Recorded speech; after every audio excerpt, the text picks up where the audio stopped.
Comment contrôler ses émotions quand on a peur de perdre un homme?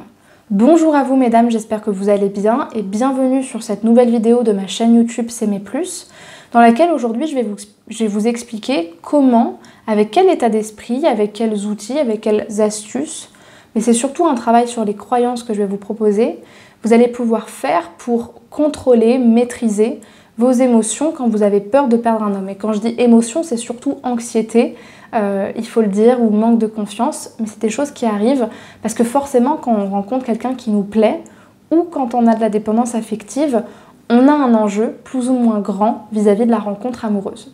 Je m'appelle Chloé Mercart, je suis coach et psychopraticienne en programmation neurolinguistique et en hypnose ericksonienne et j'accompagne au quotidien des personnes qui veulent se sentir mieux avec elles-mêmes pour être bien en relation, pouvoir refaire leur vie ou tout simplement conserver une relation saine et équilibrée avec les hommes ou les femmes qu'ils ou elles rencontrent. Si vous n'êtes pas encore abonné à la chaîne YouTube, je vous propose de le faire maintenant en cliquant sur le bouton rouge « S'abonner » en bas à droite de cette vidéo et en activant la cloche des notifications pour recevoir tous les matins une vidéo sur les relations entre hommes et femmes et sur le lien avec l'estime de soi.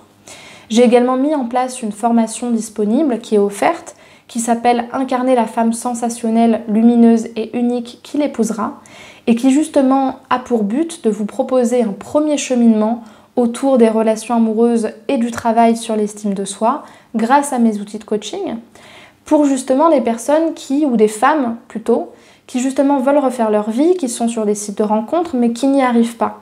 Qui n'y arrivent pas pour plusieurs raisons.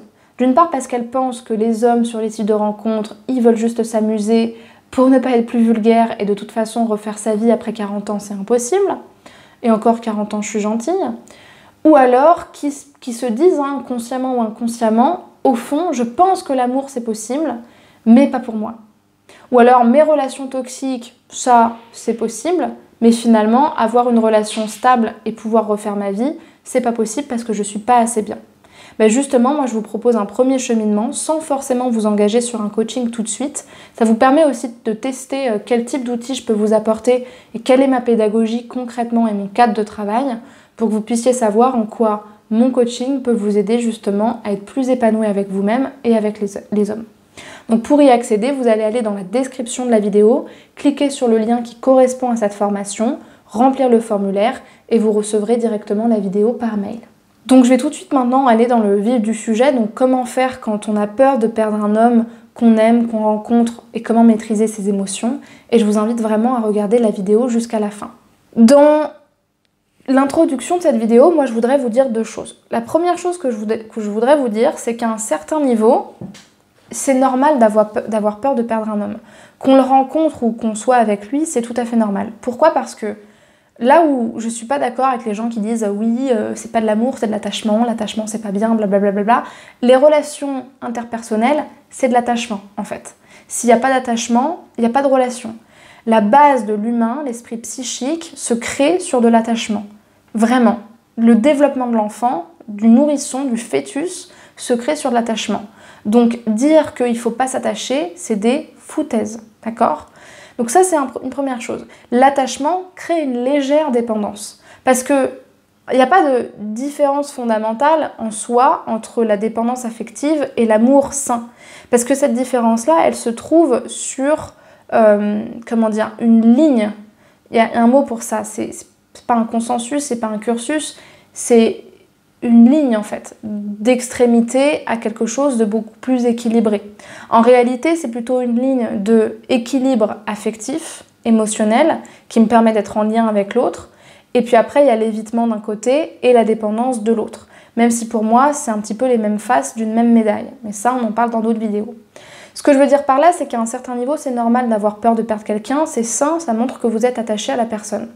Par contre, là où il faut faire la différence entre la dépendance et justement l'équilibre affectif, c'est que quand je suis dans un équilibre affectif, je ne suis pas perdue moi-même dans cette peur de perdre l'autre. C'est-à-dire qu'elle reste naturelle. J'ai peur de le perdre parce que je ne le connais pas, parce que c'est inconnu, parce que je ne sais pas forcément où je vais. C'est normal, on ne contrôle pas tout.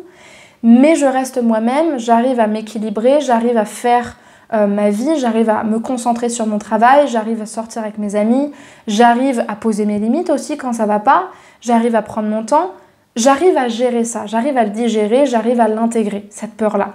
Elle fait partie de mon harmonie personnelle et elle ne m'empêche pas de rester équilibrée et d'être bien avec moi-même. Là où il y a de la dépendance, et c'est ça la dépendance affective, c'est une anxiété forte de la séparation. C'est une incapacité à dormir, c'est faire pipi la nuit, c'est faire des cauchemars tellement on a peur de le perdre. C'est se dire que de toute façon c'est l'homme de notre vie alors qu'on n'a que eu un rendez-vous avec lui et qu'il ne nous a rien promis ou rien prouvé. C'est faire des points communs avec cet homme-là alors qu'en fait on ne sait rien de lui. C'est être incapable d'aller au travail ou de se concentrer sur notre travail, manquer à notre vie relationnelle ou à notre vie personnelle. Être incapable de se concentrer sur ses relations avec nos amis ou de se montrer bien avec notre proche parce qu'on est tellement focalisé sur cette peur de perdre l'autre qu'on est complètement retourné en fait. Et ça, pour le coup, c'est de la dépendance. Et ça, c'est pas sain. Et donc, pour revenir sur cette situation-là, il faut bien garder en tête, ça vous permet aussi d'avoir plus d'objectivité puis de mettre les choses en place dans votre tête, c'est de vous rappeler que ce qui vous fait perdre un homme, c'est deux choses. Le premier, en effet, c'est une mauvaise gestion émotionnelle. Non pas que si vous n'êtes pas parfait, rigide, exigeant, ça ne marche pas, mais que effectivement, quand vous êtes dans l'anxiété totale, ça fait peur à l'autre et ça l'épuise. Surtout si vous attirez un partenaire évitant. Et puis surtout, c'est pas sain pour l'autre. Donc l'autre, s'il se respecte un petit peu et que justement il fait attention à lui, il va prendre ses distances. Parce qu'à un moment donné, c'est pas à lui de prendre en charge vos problèmes émotionnels. Mais il y a aussi, c'est important de le dire, l'autre. C'est-à-dire, si vous perdez un homme, c'est aussi parce que lui, ses goûts, ses choix, ses sentiments ont fait que ça ne matchait pas. Alors oui, il y a sûrement une relation avec peut-être la dépendance dont vous faites preuve, mais il y a surtout ses goûts, sa carte du monde et tout simplement le fait que c'est pas parce que vous, cet homme vous plaît que vous lui plairez forcément. Et c'est normal. On a chacun nos préférences. Et puis du coup, pour vous parler de la solution, et de comment faire dans ces cas-là, je voulais vous partager une citation ou plutôt un présupposé qui vient du livre « Pourquoi les hommes aiment les chieuses » de Sherry Argov, que j'aime beaucoup, et qui dit « Une bonne maîtrise de ses émotions avec une bonne estime de soi, donc les deux mêlés feront que l'homme aura peur de vous perdre. Mêlé à une bonne prise de distance. » Ouais, la citation c'est « Une bonne estime de soi, mêlé à une bonne prise de distance et une bonne gestion émotionnelle, fera que ce sera lui qui aura peur de vous perdre. » L'idée, encore une fois, c'est pas de se dire « Ok, je vais fuir l'autre ou je vais le contrôler, je vais le manipuler pour que lui ait peur de me perdre. » C'est pas non plus ce truc de « Je me sens en insécurité, donc j'ai envie de renverser la situation. » Mais c'est plutôt se dire « Bah, j'ai envie en fait d'avoir un équilibre dans cette relation et j'ai envie qu'en fait cet enjeu il soit partagé par les deux. » Et pour faire ça, bah, ça vous demande justement de renforcer votre estime de vous-même et d'avoir une prise de distance équilibrée, appropriée. Donc, comme vous l'avez vu dans les deux descriptions, quand la dépendante affective a du mal à sortir de chez elle, dormir, faire ses activités seule, avoir son train de vie quotidien, tandis que la personne qui est en interdépendance, elle arrive à faire tout ça, bah, c'est justement passer de l'un à l'autre et se dire « Ok, maintenant que j'en ai conscience, quelles étapes je vais pouvoir mettre en place pour me concentrer au travail, arrêter de regarder mon téléphone, comprendre que c'est pas parce qu'il m'écrit pas tout de suite que forcément il m'a ghosté ou que je suis une mauvaise personne, retrouver mes amis, mettre du mien aussi dans toutes ces choses-là que j'ai arrêtées parce que je me suis focalisée sur l'autre. Ça peut déjà créer une prise de distance naturelle parce que forcément vous allez être moins disponible pour l'autre et moins dans cette urgence de toujours être sur le qui-vive dans la relation. Donc ça, c'est une première chose.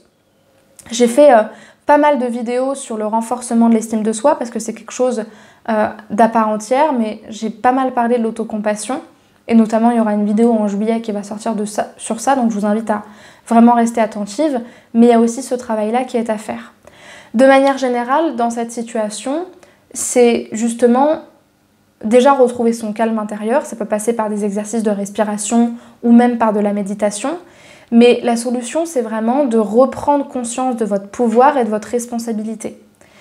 Arrêtez de croire que parce que vous allez anticiper, que vous allez angoisser, il ne partira pas. Rien n'est gagné dans une rencontre. S'il doit partir, il partira. S'il veut partir, il partira.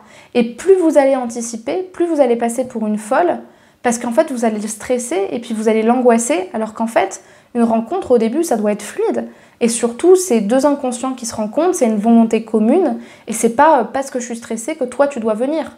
Donc reprendre sa responsabilité, c'est aussi ça.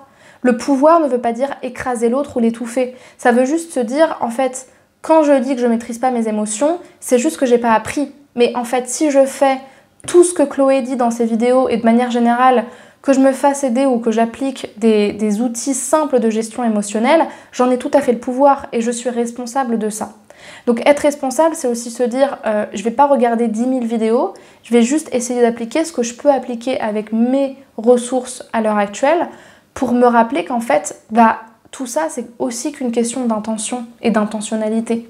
Où est-ce que j'ai envie de diriger ma pensée? Est-ce que j'ai envie de me dire que j'y arrive pas du tout et qu'il faut que je cours dans tous les sens en criant parce que j'ai peur de perdre un homme? Ou est-ce qu'il faut que je me dise qu'en fait, de toute façon, c'est pas à moi de tout faire. C'est pas à moi de me battre pour le convaincre de rester. C'est important de se dire ça. Maintenant, si vous avez besoin d'être accompagné par un coach et notamment par moi, parce que vous sentez justement que je peux vous aider sur ces thématiques-là et que c'est ce travail sur l'estime de vous-même qui peut vous aider, faites-vous aider. Et puis justement, ce que vous pouvez encore faire en ce moment, c'est de réserver un entretien offert avec moi de 15 minutes dans lequel vous allez pouvoir m'expliquer votre situation problématique, votre objectif, vos besoins d'accompagnement. Et moi, en retour, je pourrais justement répondre à vos questions et puis vous proposer une solution d'accompagnement appropriée. D'accord? Et pour ce faire, vous allez cliquer sur le lien en description de cette vidéo, le premier lien, remplir le formulaire et choisir votre créneau. Même pour les personnes qui souhaitent plutôt suivre une de mes formations sur la dépendance affective, le fait de trouver l'amour sur les sites de rencontres ou encore de renforcer l'estime de soi, je vous conseille vraiment de prendre ce rendez-vous avec moi parce que ça vous permettra d'être rassuré et de me poser vos questions. Puis moi, je pourrai vérifier si le format formation vous correspond davantage. Donc voilà pour ces informations. Pour les personnes qui veulent plutôt me retrouver sur le podcast S'aimer plus pour plus de détails, des formats plus longs, plus explicatifs, c'est tout à fait possible. Vous avez mon identifiant juste là et le lien pour me rejoindre dans la barre de description. Et puis également sur Instagram, où là je vais être beaucoup plus présente au quotidien avec vous, beaucoup plus dans l'interaction, avec des lives, avec des sondages, avec des stories quotidiennes, des reels, des posts pour vous faire réfléchir, et puis aussi une disponibilité par message privé si vous souhaitez m'écrire. Pareil, l'identifiant est juste là et le lien en description de la vidéo.